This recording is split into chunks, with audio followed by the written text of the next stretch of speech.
And we are back, everybody. Good to see you. I'm Noah from Noah Enjoys Media, and we are going to be going through the next team in our World Cup preview series, Why Should I Care About? Today we're going to be talking about the fourth team in the Quadrant A group, and so this is the European playoff to get into the World Cup, right? This is 4 teams will be vying for one spot, and that's going to happen over 4 spots within the European bracket. And so today, the team we are going to be talking about is Bosnia and Herzegovina. And so their opponent in their most recent game, that's going to be happening in I believe 2 weeks now. So we're kind of on the fast track to get there. So it's a super exciting time with March Madness coming out. As a big Marvel fan, with Daredevil Born Again Season 2 coming out, something that I'm super excited for. So just looking into these teams stepping into the World Cup, there are some teams to get excited about, and I think Bosnia and Herzegovina are one of those teams. And so just to kind of get this out of the way very quickly, Bosnia and Herzegovina are a team that are past their golden generation. They had a legend in the center of the park in Miralem Pjanic. They had a starring goal in Asmir Begovic, and in previous World Cup cycles, and a couple of other high-profile players around them. But the one stalwart, right, the one remaining member from those teams is Edin Dzeko. So probably the best Bosnian player of all time, and no one off the top of my head that I can think of better than him. One of the best Serie A players of all time, so the Italian league. And he's now 42, playing in the second league of Germany, and so he is definitely past his best. And this team, this Bosnia team, is really built to give him another appearance in the World Cup. Obviously, they're trying to get there for all of the benefits that come with the World Cup and that competitive spirit, but more than anything else, they're trying to get there to get Edin Dzeko that one last opportunity. Now, we saw in the last World Cup cycle how hard a team can fight when that is what they are fighting for, through Argentina that really carried them. Obviously, Lionel Messi is the greatest player in the history of the sport, in my opinion, at least top 3, 4, right? I don't think an argument can be made about that. And that extra bit of motivation that came with getting him that World Cup title, the last thing that he was missing from his resume, kind of carried Argentina through. And so now this is a Bosnia and Herzegovina team that are trying to do the same thing with Edin Dzeko, to get that last moment of stardom and success on Dzeko's resume, to just put him over the top. And so what they have to do to get there is to go out there. They need to beat Wales, and they need to beat the winner of Italy and Northern Ireland. So how did they get here, right? They were the second place in a group that was honestly not very good. They didn't really have any of the upper echelon teams within the European continent, and they had some of the lower ones. So joining Bosnia and Herzegovina in that group was the Austrian national team, San Marino, Romania, and Cyprus. Romania put up a good fight and finished in 3rd place. Austria ended up topping the group, and they will be going to the World Cup, but Austria not really looked at as one of those top tier European nations, and so Bosnia and Herzegovina did have a chance to top the group going into that last match, but they could not find a win. They drew them 1-1, and Romania, giving them that opportunity, got a draw with the Austrians earlier, but Bosnia and Herzegovina matched up with Austria on the final day, and if they would have won that match, they would have been in the World Cup. So this is not a team that didn't take care of business, and they've proven that they can beat the teams kind of beneath them, but may struggle with the teams on their level and above their level, which are the teams that they are going to need to beat in order to get to the World Cup.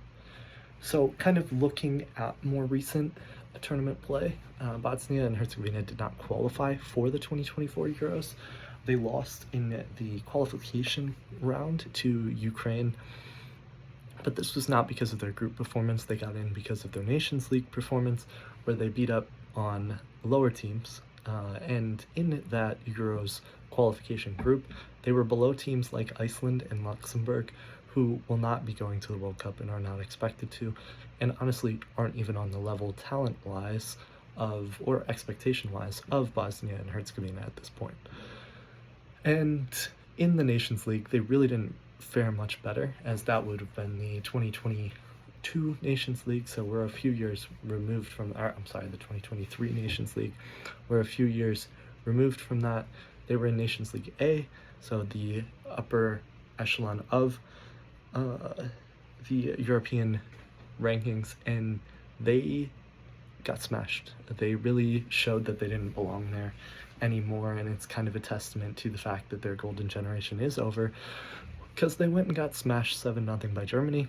They lost 5-2 to the Netherlands and only got 2 points from their group, as Hungary was able to muster a win, a 2-0 win against them, so not even being able to score a goal in that game. They did get a 1-1 draw against a Hungarian team and a 1-1 draw against the Dutch, and those were the only 2 points that they were able to gain within the tournament, so they will be in Nations League B going forwards. So it's a team that's struggling, a team that you could honestly even say is spiraling. So why do they have a chance to get to the World Cup? Why should you invest your time and go out and watch this team, other than the last chance to see Edin Dzeko on this big of a stage? And it's because they have some fun youth that may be able to help them escape from this group. Now, Wales does feel like the hotter team right now, and they do have to go out and beat this Wales team to be able to get to that stage. And honestly, they're probably hoping from a little bit of help from Northern Ireland, but they do have some young, exciting players that, especially in the attacking lines, could help them out. I apologize in advance if I mess up some of these names, but just some players to watch. PSV's Esmir Bajraktarovic, a potential American prospect. He came through the MLS Academy and is now playing over at PSV and is one of the brightest prospects on a team full of young prospects. Kind of a rotational winger over there, but someone who can get goals and has proven to be very exciting. And then on the other side, you have Kerem Alajbegovic, who is playing over at Salzburg in Austria, and he has been on fire to start the season, and he really has the kind of momentum coming into this tournament that you may be looking for within within teams playing against each other of similar calibers, right? And so you look for who's hot. One of those names is Alajbegovic, even though he may not be playing at the top level, right? The Austrian league is still a respectable league, though they really haven't had the most success in Europe on a club side or as a country recently. They are a team that's in the World Cup with some domestic players, so yeah, a capable league, a respectable league, but their midfield and defense of this Bosnian team, kind of shifting the focus back, are littered with players that are playing outside of the top 5 leagues primarily. They do have a couple of lower level, I guess not lower level, right, Serie A, but not title challenging type of players, including a couple of their center backs, one at a rotational player at Atalanta, and then they also have the veteran Sead Kolasinac, who played at Chelsea, primarily Inter Milan, I believe, for a stretch, but is now at Atalanta. And then they have the starting right back of a Benfica team who is in the Champions League in Dedic, and their jobs are going to be to continue to push the ball forward. They're a team that's going to try and get the ball wide in a more 4-4-2 kind of setup. They're going to get the ball wide, and then they're going to get the ball in, because besides Dzeko is a striker named Ermedin Demirovic. He's a player that was the trophy-winning Stuttgart, I guess the line leader for a trophy-winning Stuttgart side last year, and a player that is very capable of scoring goals at the top levels of this game. And I think that is going to be the question, right? Can they score more goals than the opposition? Can they stop the opposition from scoring goals? This is a Bosnian team that have shown that they can let in a lot of goals. They can bleed goals, if you will. But there have been games like that 1-1 draw against the Netherlands where they've been able to kind of get stuck in and be in games. So, I mean, even in their loss to the Netherlands, they did manage 2 goals. And so it's just on that midfield where I think, honestly, they may have the weakest midfield in this group. And it is in that back line, kind of led by some veteran pieces, that hopefully they can be able to kind of do enough to make things happen. Now, if they were playing against Northern Ireland, I would give this team a chance of winning. Since they're not, since they are playing against Wales, kind of looking at their actual chances to get to the World Cup, right, setting where the expectations are, I think a qualification team is their level. But their chances of actually getting to the World Cup, honestly, I'm not encouraged. I'm not motivated to pick them, to be honest with you. If you were like making predictions or anything like that, Bosnia and Herzegovina is not a side that I'm looking at and saying they are a lock to make the World Cup, because I don't think they're a lock to beat Wales. Now, if they get a set piece, if they can make some things happen, get a head ball in the box, it is just one header that can separate this team and can throw things into a completely different direction. And if they do get the ball in the box, they do have the ability to be able to make things happen. They have 2 very good veteran strikers. They have 2 very pacey, exciting wingers, right? These are 4 players in the attacking half that could give teams trouble, but it is the rest of the team that kind of, I guess, worries me a bit.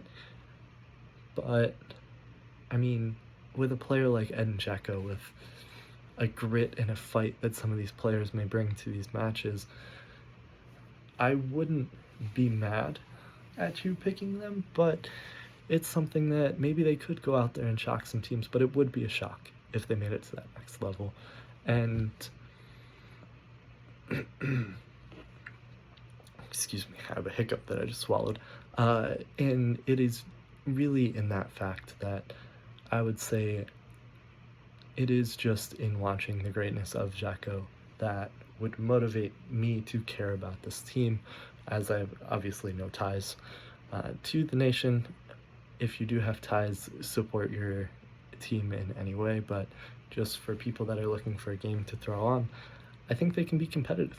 And this is not a team that's going to shy away from that competition, but I don't think that they are going to have the talent to be able to push over that edge and to be able to stop these more creative and more, honestly, talented teams going forwards.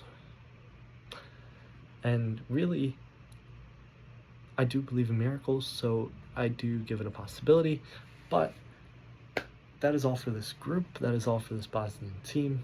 And yeah, I will be posting my predictions in the community section of what I think is going to happen with these games. And then we are going to keep rolling, keep moving on with these European groups that are fast approaching. Those matches are going to be happening very shortly. And I hope you learned something. I hope you enjoyed. Have a good one.